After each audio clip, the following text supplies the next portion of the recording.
के 12 बजे का समय था। प्रिया गेस्ट हाउस के कमरे में लेटी हुई बेचैनी से करवटें बदल रही थी। फुल एसी ऑन होने पर भी प्रिया का पूरा शरीर पसीने से भीगा हुआ था। अचानक प्रिया की आंख खुल गई। वो घबराते हुए इधर उधर देखने लगी। तभी अचानक लाइट चली गई। प्रिया उठकर कैंडल जलाने लगी। उसने कैंडल जलाई ही थी कि तभी उसके गले से एक जोरदार चीख निकल गई। उसके सामने बेहद भयानक दिखने वाला काला साया लाल लाल आंखों से उसे घूर रहा था। कौन हो तुम? तुम्हारा प्रेमी। मैं तुम्हें यहाँ से ले जाने आया हूँ। उस काले साए ने प्रिया का हाथ पकड़ लिया और अचानक उसका शरीर एक काले धुएं में परिवर्तित हो गया। उस कपड़े से उस काले धुएं के साथ गायब हो गई। प्रिया की चीख सुनकर अशोक, राजन और तनु वहां पर आ गए। प्रिया को कमरे में मौजूद ना पाकर तनु डरते हुए बोली, लगता है वो प्रिया को उठाकर ले गया राजन। लेकिन ये कैसे हो सकता है? ये असंभव है। क्यों नहीं हो सकता?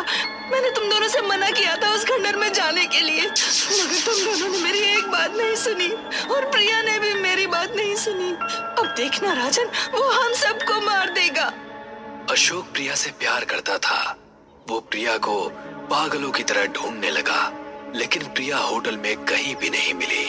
अशोक राजन और तनु की ओर देखकर क्रोधित अवस्था में बोला, आखिर प्रिया कहाँ जा सकती है? प्रिया को वही शैतान उठाकर ले गए हैं अशोक।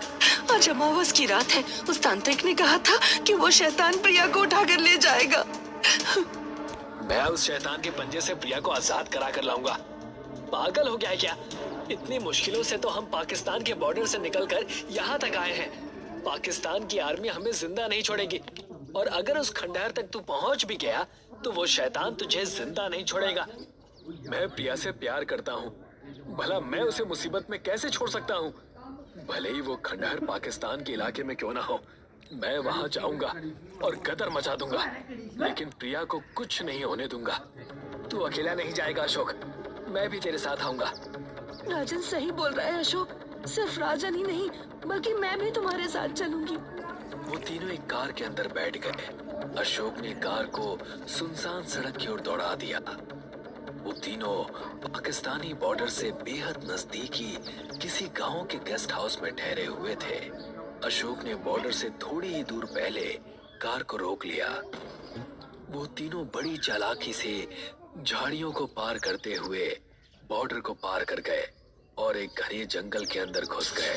तभी तनु चीखती हुई बोली, देखो, ये वही खंडर है जहां हम तीनों पाकिस्तानी सैनिकों से बचने के लिए छुपे थे। उन तीनों ने देखा कि उस खंडहर के अंदर अजीब सी दिल दहला देने वाली आवाजें पूरे जंगल में गूंज रही थी। तुम दोनों यहीं रुको, मैं जाता हूँ। अशोक ने इतना कहा ही था कि तभी एक तांत्रिक की आवाज अशोक के कानों में टकराई। तू फिर भूल कर रहा है बच्चे।